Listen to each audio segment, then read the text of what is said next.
चलिए गाइस, अब हम ये देखते हैं कि ज्योमेट्रिकल आइसोमर और किन किन में पाया जाता है। ध्यान से उसको देखिएगा, एग्जाम्पल भी दूंगा आपको और फिर इनके फिजिकल डिफरेंसेस बताऊंगा कि लेंथ के अलावा और क्या क्या चीज सिस और ट्रांसफॉर्म में डिफरेंट होती है। ध्यान से उसको देखिएगा।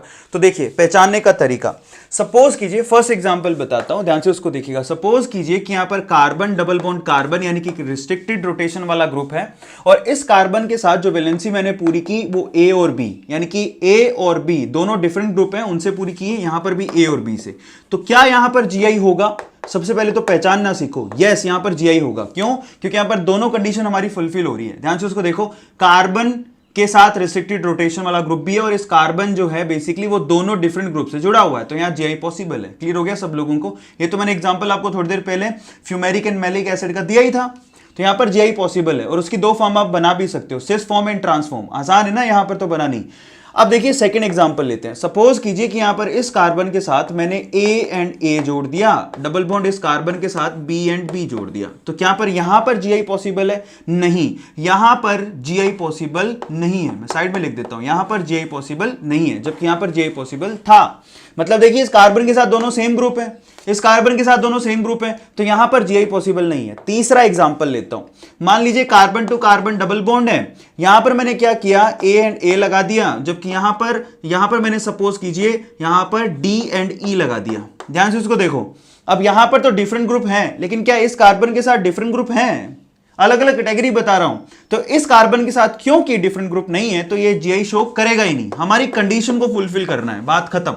क्लियर होता है? इतना आसान है इसको पहचानना। तो इस कार्बन के साथ दोनों डिफरेंट ग्रुप नहीं है, इसका मतलब ये जीआई शो करेगा ही नहीं, चाहे इसके साथ हो। यानी कि दोनों कार्बन के साथ मैंडेटरी है कि यहां पर डिफरेंट ग्रुप होने चाहिए। सबको समझ में आता है? फोर्थ एग्जांपल लेते हैं। मतलब यहां पर भी जीआई नहीं हो रहा है, यहां पर भी नहीं हो रहा है, लेकिन यहां पर हो रहा है। क्लियर हो गया सब लोगों को? अब सपोज कीजिए कि एक और एग्जांपल लेते हैं, carbon double bond carbon. Clear होता है सब लोगों को? अब यहां पर जरा देखिए, यहां पर सपोज कीजिए मैंने ए बी ग्रुप लगा दिया और यहां पर डीई ग्रुप लगा दिया। अब क्या ये जीआई शो करेगा? तो अपनी दो कंडीशन होती हैं, एक तो कार्बन के साथ क्या होना चाहिए, डबल बॉन्ड, वो है, और दूसरा इस कार्बन के साथ दोनों डिफरेंट ग्रुप होने चाहिए। क्लियर होता है? तो है, इस कार्बन के साथ भी ए और बी लग रहा है, इसके साथ डी और ई लग रहा है, इसका मतलब ये भी जीआई शो करेगा, लेकिन इसमें सिस और ट्रांसफॉर्म नहीं बनेगा। इसकी नेमिंग अलग तरीके से होती है। ये जीआई शो करेगा, बिल्कुल करेगा, क्योंकि हमारी दोनों कंडीशन फुलफिल हो रही है, लेकिन यहां पर सिस और ट्रांसफॉर्म नहीं बनेगा, मतलब इसकी नेमिंग सिस और ट्रांस से नहीं होगी। क्लियर होता है सब लोगों को? अब मैं आपको प्राइम एग्जांपल देता हूं, ये सिंपल तरीके से आप पहचान सकते थे। क्लियर होता है? यहां पर सिस और ट्रांसफॉर्म नहीं है, लेकिन ये जीआई जरूर शो करेगा। इस चीज को समझ लो, और इसकी नेमिंग अलग तरीके से होती है, वो मैं आपको अलग से समझाऊंगा। क्लियर होता है? बाकी यहां पर कंडीशन कुछ ऐसी बनती है, मैंने आपको यहां पर बता दिया। अब मैं आपको एग्जांपल देता हूं। सपोज कीजिए कि यहां पर एग्जांपल लिया, सबसे पहले तो हम लोगों ने यहां carbon to carbon double bond है, यहां पर सपोज कीजिए मैंने CH3 ग्रुप लगा दिया है, यहां पर H लगा दिया है, यहां पर CH3 ग्रुप लगा दिया है और यहां पर H लगा दिया है। जरा ध्यान से उसको देखिए, इसको बोलते हैं क्या, ब्यूट टू इन। इसका नाम क्या है, ब्यूट टू इन। याद है, ब्यूट टू इन। अब कैसे नाम लिखते हैं, बहुत आसान है। 4 कार्बन है ना, 1 2 3 एंड 4 दिखाई दे रहे हैं, तो ये 4 कार्बन है तो ब्यूट लगा दिया, 2 नंबर पर इन आ रहा, तो ब्यूट टू इन नाम हो गया। लेकिन क्योंकि यहां पर ये CH3 ग्रुप और ये CH3 ग्रुप ये दोनों सेम ही डायरेक्शन में है, तो इसको बोलेंगे सिस। ठीक है, सिस फॉर्म हो गई, ब्यूट टू इन की सिस फॉर्म। तो इसकी ब्यूट टू इन की ट्रांसफॉर्म कैसे बनाओगे, इधर बना देता हूं, C डबल बॉन्ड C, उसके बाद CH3 मैंने यहां पर लगा दिया और यहां पर CH3 लगा दिया, तो यहां पर H से वैलेंसी पूरी करी, यहां से H से वैलेंसी पूरी करी, तो इसको बोलेंगे ब्यूट टू इन की ट्रांसफॉर्म, ब्यूट टू इन। लेकिन ये कौन सी फॉर्म है, ट्रांस, ये आपकी ट्रांसफॉर्म है। क्लियर हो गया? So but two ene, cis and trans. Clear हो गया सब लोगों को? बहुत आसान है। सिस मतलब ये सेम में और ट्रांस मतलब इस तरह से। क्लियर होता है? और एग्जांपल लो, और एग्जांपल लेते हैं। सपोज कीजिए हमारे पास एक और एग्जांपल ले लेते हैं, C double bond C। Suppose कीजिए कि अब मैंने क्लोरीन ले लिया, मतलब इथीन बनाना चाहता हूं, तो 1,2 डाइक्लोरो इथीन, यहां पर क्लोरीन लगा दिया, इसकी वैलेंसी हाइड्रोजन से पूरी कर दी। यहां पर मैंने क्लोरीन लगा दिया, इसकी वैलेंसी हाइड्रोजन से पूरी कर दी।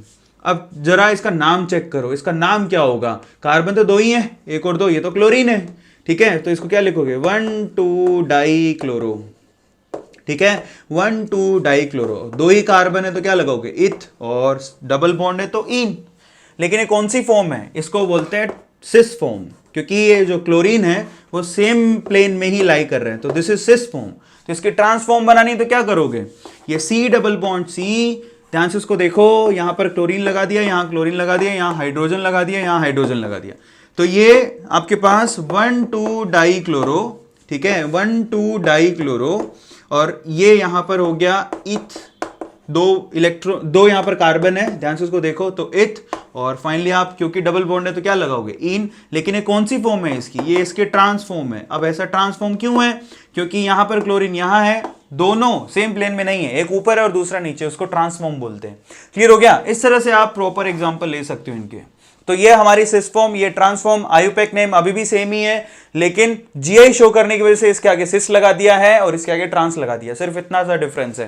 क्लियर हो गया सब लोगों को। अब हम देखते हैं और क्या चीजों का डिफरेंस आता है, उसको भी फटाफट से यहां चेक कर लेते हैं, ध्यान से उसको देखिए, यहां पर और क्या चीजों में डिफरेंस आ रहा है। सबसे मजे की बात देखिए, यहां पर सबसे इंपॉर्टेंट चीज जो है ना वो ये है कि यहां पर डाइपोल मूवमेंट डिफरेंट है दोनों के। देखिए फिजिकल प्रॉपर्टी में और क्या चीज डिफरेंट आ रही है, डाइपोल मोमेंट डिफरेंट है, डाइपोल मोमेंट यहां पर क्या आ रहे हैं, डिफरेंट आ रहे हैं। कैसे, जरा चेक कीजिए। सिस फॉर्म में हमको पता है ना, पॉजिटिव से नेगेटिव की तरफ आपके पास डाइपोल मूवमेंट होता है, हमें पता है chlorine is more electronegative than carbon, तो यहां पर क्या आएगा, पार्शियल पॉजिटिव, और यहां क्या आएगा, पार्शियल नेगेटिव।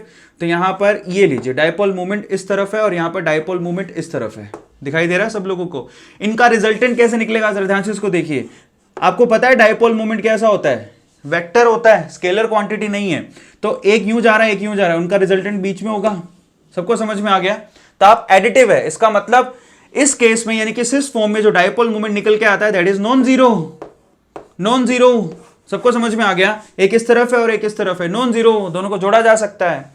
लेकिन जरा ध्यान से इसको देखो, यहां पर जरा चेक करो, एक बार ये इस तरफ है और दूसरी बार एक इसका अपोजिट डायरेक्शन में दिखाई दे रहा है, जो एक दूसरे को कैंसिल आउट कर रहे हैं। हम जरा खुद से सोचिए, दो वेक्टर हैं, एक यूं जा रहा है और एक यूं जा रहा है, तो क्या एक दूसरे को कैंसिल आउट नहीं कर रहे? तो ट्रांसफॉर्म का जो डाइपोल मूवमेंट होता है वो जीरो होता है, ध्यान से उसको चेक कर लीजिए। यहां पर डाइपोल मूवमेंट जीरो है, जबकि यहां पर डाइपोल मूवमेंट नॉन जीरो है। बहुत मजेदार बात है, ठीक है। तो हमेशा याद रखिए, सिस का जो डाइपोल मूवमेंट होता है वो नॉन जीरो होता है, मतलब कुछ ना कुछ वैल्यू आएगी, जबकि ट्रांस का जो डाइपोल मूवमेंट होता है, ठीक है, वो जीरो होता है। अब देखिए कितनी बड़ी चीज आपने पकड़ी है, फिजिकल प्रॉपर्टी है डाइपोल मूवमेंट, वो लिख दिया मैंने सामने। अब देखिए डाइपोल मूवमेंट से सॉल्युबिलिटी पे सीधे फर्क पड़ता है। Solubility in water, solubility in H2O। अब देखिए हमको पता है कि H2O पोलर होता है और पोलर पोलर में घुलता है, सही है। तो आप देखिए, बताइए कि H2O के अंदर सॉल्युबिलिटी किसकी ज्यादा होगी, जो खुद पोलर हो। डाइपोल का मतलब यहां पोल जनरेट होते हैं, इसका मतलब cis is more soluble, cis form is more soluble, ठीक है, मोर सॉल्युबल इन वाटर। सबको समझ में आता है। देन ट्रांसफॉर्म बहुत ही इंपॉर्टेंट है, ध्यान से उसको देखिए। सिस फॉर्म ज्यादा सॉल्युबल है एज कंपेयर टू ट्रांसफॉर्म, क्योंकि सिस फॉर्म पोलर होती है। सिस फॉर्म इज पोलर, मैं लिख देता हूं, क्योंकि डाइपोल मोमेंट नॉन जीरो है तो ये तो होती है पोलर, जबकि ट्रांसफॉर्म कैसी होती है, नॉन पोलर, क्योंकि इसका डाइपोल मोमेंट जीरो आता है ट्रांसफॉर्म का। तो सिस फॉर्म पोलर है, ट्रांसफॉर्म नॉन पोलर है। तो सिस फॉर्म सॉल्युबल है वाटर के अंदर, ट्रांसफॉर्म ऑलमोस्ट सॉल्युबल नहीं होती। ये दूसरा डिफरेंस हमने पकड़ लिया, सबको समझ में आ गया ना। What about third difference number 3, boiling point. ध्यान से उसको देखिएगा, बॉइलिंग पॉइंट सीधे सीधे। अब आप खुद से सोचिए ना कि अगर कोई दो मॉलिक्यूल हैं और वो पोलर हैं, ये प्लस ये माइनस, ये प्लस ये माइनस, ये पोलर है, ठीक है, और ये आप इसको क्या करना चाहते हो, ये वाटर कंडीशन, वाटर अगर पोलर है एक दूसरे को अट्रैक्ट कर रहे हैं, ध्यान से उसको देखो, ये माइनस इस प्लस को अट्रैक्ट करेगा। अब यहां पर खुद से सोचिए कि इसका बॉइलिंग पॉइंट ऑब्वियसली हाई होगा। ऐसा क्यों, क्योंकि ये इसमें क्या है, यहां पर प्लस और माइनस के बीच में अट्रैक्शन है। अगर आपको यहां पर हीट देके इनको अलग करना है तो ज्यादा हीट देनी पड़ेगी, क्योंकि यहां पर क्या आ रहा है, इंटरमोलिकुलर अट्रैक्शन फोर्स है, पॉजिटिव और नेगेटिव की वजह से। इसको इलेक्ट्रोस्टैटिक फोर्स ऑफ अट्रैक्शन भी कह सकते हो, क्योंकि यहां पर डाइपोल है। क्लियर हो गया। लेकिन ट्रांसफॉर्म में तो डाइपोल होते ही नहीं है, दो मॉलिक्यूल ऐसे हैं जिनमें कोई डाइपोल नहीं है। क्लियर हो गया। तो इनको हीट करना आसान है, इसका मतलब इसका जो बॉइलिंग पॉइंट होगा कम होगा और इसका बॉइलिंग पॉइंट होगा वो क्या होगा, ज्यादा। सिंपल सा समझ में आ रहा है।